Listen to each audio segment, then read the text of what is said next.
कोई चारा नहीं बचा है और अब फाइनल स्ट्राइक होगी। लेकिन दर्शकों क्या एक्शन लिया जा रहा है बताता हूं। अटारी बॉर्डर बंद कर दिया, क्या असर पाकिस्तान पर पड़ा है? 2023-24 में 3800 करोड़ का व्यापार हुआ था। एक्शन एक और, अटारी बॉर्डर बंद किया गया तो बॉर्डर बंद होने से पाक को हजारों करोड़ का नुकसान हुआ है। दर्शकों एक और एक्शन, सिंधु जल समझौता निलंबित कर दिया। पाकिस्तान के सामने प्यासा मरने की नौबत आ गई है और समझौता निलंबित होने से 80% खेती पर असर पड़ेगा। व्यापार बंद कर दिया है पाकिस्तान से और पाक को भारत से दवाइयां नहीं मिलेंगी तो आप समझिए बड़ा संकट होगा। एक और एक्शन, एयर स्पेस बंद कर दिया है, बैन कर दिया है। कर्ज में डूबी पीआईए पर बंद होने की तलवार लटकने लगी है। यह सिर्फ शुरुआत है दर्शकों, बार बार मैं कह रहा हूं कि एक्शन लिया जाएगा और हमारे सहयोगी लगातार हमारे साथ बने हुए हैं। जतिन का रुख करेंगे। जतिन, ये जो स्ट्राइक है भारत की, ये पाकिस्तान को कमजोर करने के लिए काफी है। पहले मेंटली कमजोर किया जाएगा और फिर उसके बाद बम गोला बारूद जिसकी देश चर्चा कर रहा है।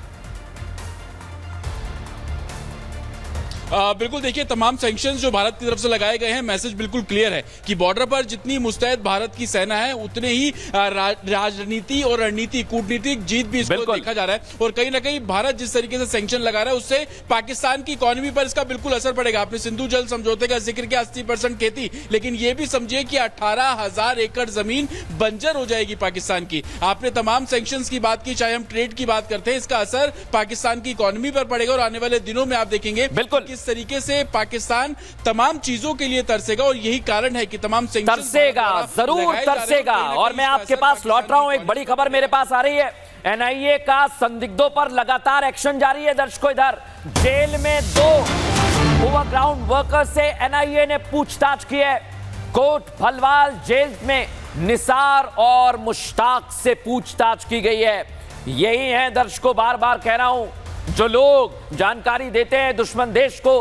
राजौरी अटैक और पहलगाम अटैक का भी कनेक्शन सामने आ रहा है। दर्शकों, इन पर एक्शन लिया जा रहा है। हमारे सहयोगी गुरसिमरन की रिपोर्ट आपको दिखा रहा हूं, देखिए जरा।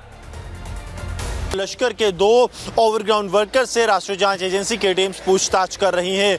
ये ओवरग्राउंड वर्कर्स जो हैं वो जम्मू संभाग के पुंछ जिले के मेंढर के रहने वाले हैं और इन्हें पहले ही राष्ट्रीय जांच एजेंसी एक दूसरे केस में गिरफ्तार कर चुकी है। इस वक्त जो है हाजी निसार और मुश्ताक अहमद से राष्ट्रीय जांच एजेंसी की टीम लगातार पूछताछ कर रही है ताकि ये पता लगाया जा सके कि कहीं ये आतंकियों का वही ग्रुप तो नहीं, क्योंकि इस बात का एनआईए को शक है कि ये वही आतंकी हैं जिन्होंने ढांगरी और कंडी आतंकी हमलों को अंजाम दिया था साल 2023 में और अब एक बार फिर वो पहलगाम पहुंचे, हमले को अंजाम दिया। अब इसकी जो है पूछताछ निसार और उसके साथ ही मुश्ताक से की जा रही है। बिल्कुल, और इस समय मेरे साथ तमाम सहयोगी बने हुए हैं, लेकिन आपको बड़ी जानकारी दे रहा हूं दर्शकों। इधर स्ट्राइक जारी है और उधर आतंक के मददगारों पर भी स्ट्राइक की जा रही है। पहला कौन? पठान खान, जिस पर एक्शन लिया गया है। जैसलमेर से इसे गिरफ्तार किया गया है। दर्शकों, आईएसआई को खुफिया जानकारी ये भेजता था और 2013 में पाकिस्तान भाग गया था। एक्शन की तैयारी है। निसार अहमद रडार पर आ चुका है। 2023 में राजौरी में आतंकी हमला इसने किया। आतंकी हमले में शामिल होने का इस पर शक है और हमले में शामिल होने के शक में ही इसे अरेस्ट किया गया है। दर्शकों, एक और नाम मुश्ताक अहमद है। दर्शकों, 2023 में राजौरी में आपको पता है आतंकी हमला हुआ था। आतंकी हमले में शामिल होने का इस पर शक है और इसी शक में इसे गिरफ्तार किया गया है। तमाम सहयोगी इस वक्त मेरे साथ जुड़े हुए हैं। सुमित का रुख कर रहा हूं मैं। सुमित, बड़ी जानकारी यही है कि लगातार जो स्लीपर सेल हैं उन पर एक्शन लिया जा रहा है और एक बार फिर कार्रवाई की गई है। देखिए, लगातार जो है वो एक के बाद एक खुलासे हो रहे हैं और साथ ही साथ वो तमाम चीजें जो कड़ियां एक साथ जो है वो जुड़ती हुई नजर आ रही हैं। आखिर कैसे आईएसआई और साथ ही चाहे जो आतंकवादी संगठन हो पाकिस्तान की ओर से उनकी तरफ से साजिश को रचा गया, कैसे जो है उन्हें यहां पर पहुंचाया गया और कैसे ये लगातार जो है लंबे वक्त से पूरी प्लानिंग चल रही थी। और सबसे बड़ी बात यह है कि पूरी दुनिया के सामने इसके जरिए हिंदुस्तान ने पाकिस्तान को एक्सपोज कर दिया है और यही वजह है कि अब पूरी दुनिया के सामने वो लगातार ये कह रहा है कि भारत की तरफ से बड़ा एक्शन हो सकता है, उसे बचाया जाए और पाकिस्तान पर भारत की तरफ से कोई बड़ा एक्शन कर उसे पूरी तरह से नक्शे से मिटाने की पूरी तैयारी हो चुकी है। एक्शन का इंतजार किया जा रहा है फाइनल स्ट्राइक का। इस बीच बड़ी जानकारी दर्शकों आपको दे रहा हूं मैं। जम्मू कश्मीर से मेरे पास खबर है, सेना का सर्च ऑपरेशन लगातार जारी है। एनओसी में में सेना बड़ा सर्च ऑपरेशन चला रही है। जगह जगह पर हमारे सहयोगी हम तक अपडेट्स पहुंचा रहे हैं। सुमित, गुरसिमरन, जतिन, वैभव, और यहां पर देखिए तस्वीर आपको दिखा रहा हूं एलओसी पर कैसे सर्च ऑपरेशन चलाया जा रहा है। अहलावत की रिपोर्ट दिखाइए जरा दर्शकों को। ग्राउंड जीरो पर हमारे सहयोगी हैं। एक्सक्लूसिव रिपोर्ट दर्शकों आपको दिखाता हूं मैं, देखिए जरा। सुरक्षा एजेंसीज को कुछ इनपुट मिला है। पहलगाम के बाद आतंकी संगठन जो है कश्मीर घाटी के बाकी इलाकों में जो मूवमेंट करने का प्रयास कर रहे हैं, और किस तरह से यहाँ पर सूचना मिली है उसके बाद यहाँ पर स्पेशल फोर्सेस ने ऑपरेशन चलाया गया है। जितने भी एंट्री और एग्जिट पॉइंट से उनको सील कर दिया गया है। फोर्सेस जो स्पेशल फोर्सेस है वो बिल्डिंग के अंदर जा रही है। पहले इस पूरे एरिया को सैनिटाइज किया गया बाहर से, देन उसके बाद ड्रोन सर्विलेंस से पूरे इस एरिया पर जो है नजर रखी जा रही है। पहलगाम की अगर हम बात करें जहाँ पर आतंकी गतिविधि हुई, उसके बाद अब यहाँ पर कश्मीर घाटी के अलग अलग हिस्सों में जो है इसी तरह के ऑपरेशन जो चलाए जा रहे थे। इससे साफ तौर से यही जाहिर होता है कि किस तरह से सुरक्षा एजेंसीज जो है पूरे जम्मू कश्मीर में अलर्ट भरते हुए हैं। देखा दर्शकों आपने, और इधर पाकिस्तान परेशान होने लगा है। मैं बता रहा हूं आपको, पाकिस्तान को एक और बड़ा झटका लगने वाला है। आईएमएफ से लोन मिलने पर तलवार लटक गई है। 9 मई को समीक्षा बैठक करेगा आईएमएफ, और भारत ने पाकिस्तान को कर्ज को लेकर समीक्षा की अपील की है। भारत की अपील आप समझिए दर्शकों, पाकिस्तान को आर्थिक तौर पर कमजोर करने की है, यानी आर्थिक तौर पर कमजोर करें और उसके बाद एक्शन लिया जाए। मेरे सहयोगी वैभव को ले आइए। वैभव, 2 खबर मेरे पास हैं। एक तो यह कि जम्मू कश्मीर में और अलग अलग जगह पर सर्च चल रहा है, और दूसरा आईएमएफ से अपील कर रहा है भारत। आप बिल्कुल देखिए मृदुल, किसी भी मुल्क को अगर आपको घुटने पर लाना होगा तो सिर्फ एक पैर नहीं, आपको उन दोनों पैरों को तोड़ना होगा जिन दोनों पैरों से वो मुल्क खड़ा होता है। फिर वो चाहे अर्थव्यवस्था के क्षेत्र में हो, या फिर सैन्य दृष्टिकोण के क्षेत्र में हो, या फिर कूटनीतिक क्षेत्र में हो। भारत अब हर मोर्चे पर पाकिस्तान के पैर तोड़ रहा है कि पाकिस्तान को वो घुटने पर लाकर खड़ा कर दे। आईएमएफ एक संस्था, जिस संस्था से पाकिस्तान को कहीं ना कहीं से लंबे समय से कर्ज मिलता आया है। हालांकि आईएमएफ अब पाकिस्तान को कर देने से कई बार मना कर चुका है, लेकिन अब भारत की समीक्षा का जिक्र, और अब जब समीक्षा आईएमएफ करेगा तो तय है कि आईएमएफ के दरवाजे भी पाकिस्तान के लिए बंद होने वाले हैं, और ये आर्थिक मोर्चे पर पाकिस्तान के लिए बहुत तगड़ी चोट होगी। दूसरी खबर का जो आपने जिक्र किया कि लगातार सर्च ऑपरेशन जारी है, और ये सर्च ऑपरेशन बॉर्डर के सरहद के उन तमाम इलाकों में जारी है। सर्च ऑपरेशन चल रहा है, उधर पाकिस्तान की कमर तोड़ने के लिए कार्रवाई की जा रही है, और असर दिखने लगा है। पाकिस्तानी आर्मी के पास हथियारों की भारी कमी है दर्शकों। पाकिस्तान के पास जंग के लिए हथियार नहीं है, ये खबर हमारे पास है। सिर्फ 4 दिन अगर जंग होती है तो पाकिस्तान लड़ सकता है, यानी पाकिस्तान पर कर्ज बढ़ रहा है, हथियार खरीदने के पैसे नहीं है। और इधर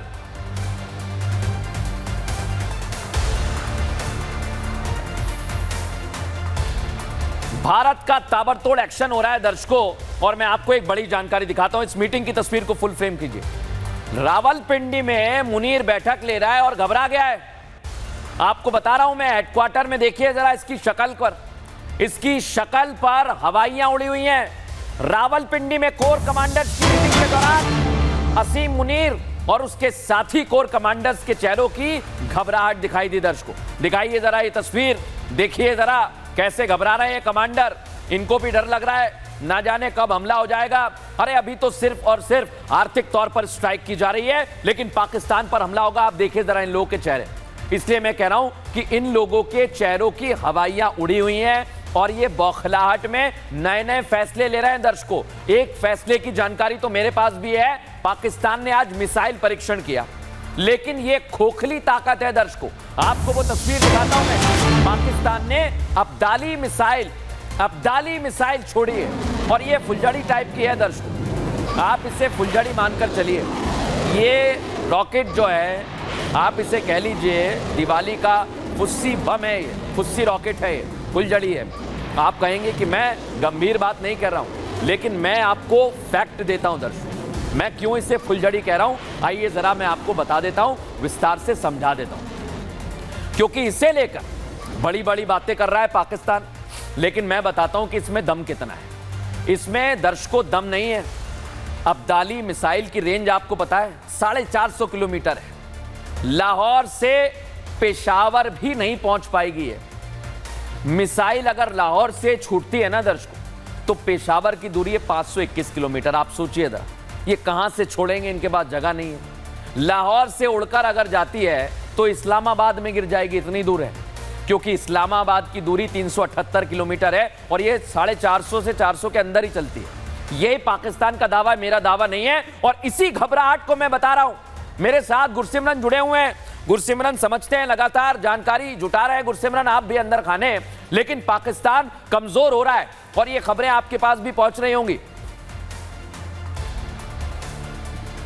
देखिए, स्वाभाविक तौर पर जो है पाकिस्तान कमज़ोर हो रहा है। उसका सबसे बड़ा कारण आप ये देखिए कि पाकिस्तान जैसी एक देश जिसकी की आर्थिक स्थिति जो है वो बिगड़ी हुई है, उसे भारत के साथ युद्ध की तैयारी करनी पड़ रही है। उस तैयारी में हज़ारों लाखों लीटर तो डीजल ही पाकिस्तान को दिन का जो है वो भारी पड़ रहा है। यही कारण है कि अब IMF से लोन की गुहार, वर्ल्ड बैंक से खैबर पख्तूनख्वा में विकास के नाम पर लोन लेना, 108 करोड़ मिलियन डॉलर के करीब वहाँ से लिया है। तो कर्ज ही कर्ज पर जो है पाकिस्तान चल रहा है। और जितना भारत का रिस्पॉन्स डिले हो रहा है, आप ये मानिए कि ऐसा दिन भी आ सकता है कि पाकिस्तान भारत को और ये डिले जो हो रहा है ना गुरसिमरन, ये भी एक रणनीति है। लेकिन दर्शकों, मैंने आपको अब्दाली की तस्वीर दिखाई और ये मैं कह रहा हूं कि फुलझड़ी है, फुस्सी बम है। अब्दाली जैसी फुलझड़ी को सफलता बता रहा है पाकिस्तान। और इधर भारत ने क्या किया है? पृथ्वी 2 और अग्नि और ब्रह्मोस जैसी मिसाइलें बनाई हैं। जल थल नभ हर मोर्चे पर भारत की सेना दम भर रही है। बड़ी बात, नौसेना की ताकत आपको दिखा रहा हूं दर्शकों। नौसेना अपनी ताकत का प्रदर्शन कर रही है। एयरफोर्स ने कल अपनी ताकत दुनिया को दिखाई थी। दुश्मन को साफ संदेश है, जहां छिपे रहोगे वहां पर खोज कर मारा जाएगा। ऊपर नीचे जहां भी छुपे रहोगे वहां तुम्हें ढूंढ कर मारेंगे। और इसी बीच आज मैं एक बात और बता दूं दर्शकों, प्रधानमंत्री नरेंद्र मोदी ने आज आतंकवादियों को एक और बड़े एक्शन की चेतावनी दे दी है। समर्थन करने वालों को आज बड़े एक्शन की चेतावनी देते हुए कहा है कि जल्द ही बड़ा एक्शन होगा। जो आतंक परस्त हैं, उनके सहयोगी हैं। सुनिए जरा क्या कहा प्रधानमंत्री नरेंद्र मोदी ने, सुनवाता हूं आपको। हम एक मत है कि आतंकवाद मानवता के लिए सबसे बड़ा खतरा है। We are committed to take firm and decisive action against terrorist and those who support them. We thank Angola for their support in our fight against cross-border terrorism. देख लिया ना दर्शकों आपने, प्रधानमंत्री नरेंद्र मोदी ने कहा। और इधर पहलगाम में कार्रवाई शुरू हो गई है। हमले के बाद उत्तरी कश्मीर में सुरक्षा बढ़ा दी गई है। उत्तरी कश्मीर के गुलमर्ग में सुरक्षा बढ़ाई गई है। सुरक्षा बल लगातार जंगल में पेट्रोलिंग कर रहे हैं। पेट्रोलिंग तेज कर दी है। आतंकियों के मूवमेंट के इनपुट पर यह पेट्रोलिंग बढ़ाई गई है। सीधे ले आइए, हमारे सहयोगी जतिन हमारे साथ जुड़े हुए हैं इसी तस्वीर के साथ। जतिन, मैं बता रहा हूं दर्शकों को कि वहां पर पेट्रोलिंग बढ़ा दी गई है। आप आज वहां पर मौजूद थे ग्राउंड जीरो पर, बताइए जरा क्या स्थिति है हमारे दर्शकों को दिन भर की। बिल्कुल, देखिए अमूमन इस तरीके का पैटर्न देखा जाता है कि आतंकी वारदात अगर साउथ कश्मीर में अंजाम दी जाती है तो कोशिश ये होती है कि एस्केप करके वो नॉर्थ कश्मीर की तरफ आए। वही तस्वीर आज देखने को मिली कि कहीं पीओके यानी कि एलओसी का फायदा उठाकर जो आतंकी है वो कहीं पाकिस्तान तो नहीं जाना चाह रहे। और यही कारण है कि पूरे नॉर्थ कश्मीर में सुरक्षा को कड़ा कर दिया गया है। जगह जगह सर्च ऑपरेशन चलाया जा रहा है। लेकिन इसकी एक सबसे बड़ी वजह यह भी है कि एनआईए जिस तरीके से ओवरग्राउंड वर्कर्स पर काम कर रही है, उनसे जो जानकारी मिल रही है उस टिप के आधार पर भी सीआरपीएफ, जम्मू कश्मीर पुलिस और एसओजी अलग अलग जगहों पर कॉम्बिंग ऑपरेशन चला रही है ताकि आतंकियों की गिरफ्तारी की जा सके। और प्रधानमंत्री बिल्कुल, और इन्हें पकड़ने के लिए लगातार धरपकड़ की जा रही है। मेरे पास एक और खबर है दर्शकों, आपको बता दूं मैं, जतिन आपके पास आ रहा हूं मैं। एलओसी पर पाकिस्तान की नापाक हरकत कम नहीं हो रही है। Jammu Kashmir police high alert पर है। जम्मू इलाके में सेना व्यापक तरीके से सर्च ऑपरेशन चला रही है। घने जंगलों और घरों की तलाशी ली जा रही है। सीमावर्ती इलाकों में स्थानीय लोगों के आईडी कार्ड चेक किए जा रहे हैं। हमारे सहयोगी गुरसिमरन वहां पर दिन भर आज रिपोर्टिंग कर रहे थे, उनकी रिपोर्ट बताते हैं, उसके बाद सुमित और वैभव का रुख करेंगे। ये सांबा का इलाका है जहां पर स्पेशल ऑपरेशंस ग्रुप सांबा जो है वो बड़े पैमाने पर सरहदी इलाकों पर सर्च अभियान चला रहा है। ये अभियान इसलिए है ताकि किसी भी तरह की जो है जो शक्की मूवमेंट है उस पर नज़र रखी जा सके। यहाँ पर जो घर है वहाँ पर आप देखिए किस तरह से स्पेशल ऑपरेशंस ग्रुप के जवान जो है वो तैनात है और हर एक घर की जो है सघन तलाशी ली जा रही है। चारों तरफ से जो है पूरे इलाके को पहले घेरा जा रहा है और उसके बाद हर एक व्यक्ति से जो है जांच जो है जानकारी ली जा रही है कि आखिरकार क्या उन्होंने किसी संदिग्ध को यहाँ यहाँ पर देखा है क्या किसी तरह की उनके पास अतिरिक्त जानकारी है। जो माइग्रेंट समुदाय है जो लगातार यहाँ से वहाँ अपनी लोकेशन चेंज करता रहता है, उनके यहाँ पर घर है और उन घरों पर जो है सर्च किया जा रहा है। आप देखिए कि घरों के अंदर जो है एसओजी के जवान यहाँ पर अंदर जाकर जो है सर्च कर रहे हैं। इसका मकसद बिल्कुल एक ही है, ताकि कोई भी व्यक्ति जो है अगर कोई संदिग्ध गतिविधि में पाया जाता है, मुलव्वस पाया जाता है, तो उसकी जानकारी जो है हासिल की जा सके। और जैसे ही एक लोकेशन जो है वो क्लियर की जा रही है, उसके बाद आप देखिए कि ये लोग दूसरी लोकेशन पर मूव कर रहे हैं। और बड़ी आपने जानकारी देखी कैसे एक के बाद एक सैनिक कार्रवाई कर रहे हैं। इस बीच बड़ी जानकारी मेरे पास है, पाकिस्तान के कई सारे सैनिकों को मार गिराया गया है। मुठभेड़ में 22 पाकिस्तानी सैनिकों की मौत की खबर मिल रही है। बलोच आर्मी लगातार पाकिस्तान में कोहराम मचाए हुए सैनिकों की मौत मुठभेड़ में हुई है और बलोच के 6 लड़ाकों की जान भी गई है। पाकिस्तान कब्जे वाले इलाके में यह मुठभेड़ हुई है और बीएलए दर्शकों, पाकिस्तानी सेना के जितने भी वहां पर एक्टिव जवान हैं वहां पर उनसे मुठभेड़ कर रहे हैं और उन्हें मार गिरा रहे हैं। ये हमने कुछ दिन पहले भी देखा। सुमित एक बार हमारे सहयोगी हमारे साथ जुड़े हुए हैं। सुमित, आपके पास आ रहा हूं। बीएलए जो एक्शन ले रहा है वो पाकिस्तान को, जैसा हम कह रहे हैं, चौतरफा गिरा है, एक तौर पर कमजोर कर रहा है। देखिए, बलूचिस्तान की ओर से लगातार पाकिस्तान को मुंह की खानी पड़ रही है। हमने वो भी तस्वीरें देखी हैं कि जब जो है अफगानिस्तान की ओर से जो हालात जो है वो देखने को मिले थे, पाकिस्तान के जो सैनिक हैं वो चौकियां छोड़कर भागे थे। यानी कोई ऐसा मोर्चा नहीं है जहां से मुंह की नहीं खानी पड़ रही है। पाकिस्तान को चारों तरफ से गिरता हुआ नजर आ रहा है और यह हालत है बलूचिस्तान की ओर से, बलूचिस्तान के मोर्चे पर, जहां पर तकरीबन 22 यहां पर सैनिक बताए जा रहे हैं जो ढेर हो चुके हैं पाकिस्तान की सेना के। और ये एक्शन अभी बलोच की ओर से और भी हो सकता है। यानी पाकिस्तान के पास कोई रास्ता नहीं है जो इस वक्त बिल्कुल पाकिस्तान के पास कोई रास्ता नहीं है। और इस बीच आपको एक बड़ी जानकारी दे रहा हूं मैं। पाकिस्तान से तनाव के बीच कर्नाटक के एक मंत्री ने कह दिया है कि मैं फिदायीन बनकर जाऊंगा पाकिस्तान में। प्रधानमंत्री नरेंद्र मोदी से अपील कर दी है दर्शकों। कर्नाटक सरकार में मंत्री हैं जमीर अहमद और इनका कहना है कि मैं फिदायीन बनने के लिए तैयार हूं। यह अपील कर रहे हैं, सुनिए जरा क्या कह रहे हैं। We are Indians, we are Hindustani, ಯುದ್ಧ ಮಾಡಬೇಕಂದ್ರೆ ರೆಡಿ, ನಾನು ಹೋಗ್ತೀನಿ ರೀ, ಬೇಕಾದ್ರೆ ಸುಸೈಡ್ ಬ್ಯಾಂಕ್ ಹಾಕ್ತೀನಿ ನಾನು ಓಪನ್. ನಾನು ಹೇಳ್ತಲ್ಲ, ಈ ದೇಶಕ್ಕೋಸ್ಕರ ನನ್ನ ಗತಿ ಇದ್ರೆ ಸುಸೈಡ್ ಬ್ಯಾಂಕ್ ನರೇಂದ್ರ ಮೋದಿ और ಅಮಿತ್ ಶಾ ಕೊಳ್ಳಿ, ಅಲ್ಲಾ ಮೇಲೆ ಆಣೆ, ದೇವ್ರ ಮೇಲೆ ಆಣೆ ಕಟ್ಕೊಂಡು ನಾನು ಪಾಕಿಸ್ತಾನ ಹೋಗ್ತೀನಿ। मंत्री फिदायीन बनने के लिए तैयार हैं। लेकिन आपको एक और बड़ी जानकारी दे दूं, आज सेना के लिहाज से ये बहुत बड़ी खबर दे रहा हूं। भारत और पाकिस्तान के बीच बढ़ते सीमा तनाव को देखते हुए जम्मू कश्मीर में रणनीतिक विकास किया जा रहा है। दर्शकों, आप समझिए इसे। कई सारी परियोजनाएं हैं जिन पर जोर शोर से काम चल रहा है और उसी में से ये एक तस्वीर आपको दिखा रहा हूं। चिनाब नदी पर इंद्री पाटन पुल का काम तेज कर दिया गया है। पुल बनने से क्या होगा, चिनाब नदी के दोनों सिरे जुड़ जाएंगे। इससे यात्रा जो 2 से 3 घंटे लगते थे दर्शकों, वो 2 से 5 मिनट का वक्त रह जाएगा। चिनाब नदी के जरिए अंतर्राष्ट्रीय सीमा क्षेत्र में नियंत्रण रेखा से मिनटों में हमारे सैनिक दूरी कर पाएंगे। अगर सेना को कोई उपकरण ले जाना है तो आप जल्द से जल्द पहुंच सकते हैं। पहले लगते से 2 से 3 घंटे, अब 2 से 5 मिनट का वक्त लगेगा। और अंतर्राष्ट्रीय सीमा क्षेत्र में यही तस्वीर बता रही है कि भारत आर्थिक मोर्चे पर भी कमजोर कर रहा है और अपने आप को मजबूत कर रहा है। मेरे सहयोगी लगातार मेरे साथ जुड़े हुए हैं, एक बार मैं उनका रुख करूंगा। ये तस्वीर वैभव हम दिखा रहे हैं दर्शकों को कि भारत अपने आप को मजबूत कर रहा है और वहां पर पुल का काम भी तेज चल रहा है। देखिए, बिल्कुल मृदुल, जिस चिनाब नदी पर बन रहे पुल का आपने जिक्र किया, न सिर्फ ये पुल, अगर पिछले तकरीबन 10 सालों में देखें तो बीआरओ के अंतर्गत जितनी भी सड़कें हैं, जितनी भी सैन्य संसाधनों को पहुंचाने वाली सड़कें हैं, भारतमाला प्रोजेक्ट में मजबूती की बात हो, ये वो तमाम ऐसी सामरिक दृष्टिकोण से सबसे जरूरी सड़कें और पुल हैं जिन पुलों का, सड़कों का निर्माण किया गया है ताकि आप सरहदी इलाकों में कैसे सैन्य मूवमेंट को और मजबूत और तेज कर सके, कैसे कैरी फॉरवर्ड चीजों को आप कर सकते हैं। इसका पूरा एक खाका तैयार किया गया और उसी खाके पर अब बहुत मजबूती के साथ काम हो रहा है। ये बिल्कुल, और मैं वैभव लगातार दर्शकों को यही बता रहा हूं कि यह बड़ा महत्वपूर्ण है। उधर भारत के साथ तनातनी के बीच आपको बताता हूं, पाकिस्तान में लश्कर ए तैयबा रिक्रूटमेंट प्लान उसका सामने आ गया। क्या कर रहा है लश्कर ए तैयबा ने? रिक्रूटमेंट बढ़ा दिया अपनी दर्शकों।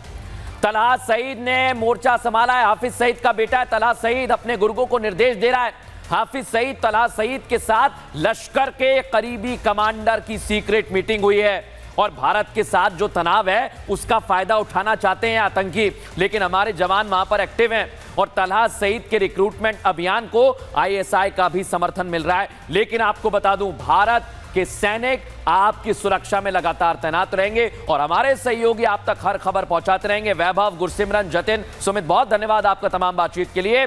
बता रहा हूं आपको मैं, मोदी सरकार अभी आर्थिक मोर्चे पर स्ट्राइक कर रही है, अब जल्द ही फाइनल स्ट्राइक होगी। एक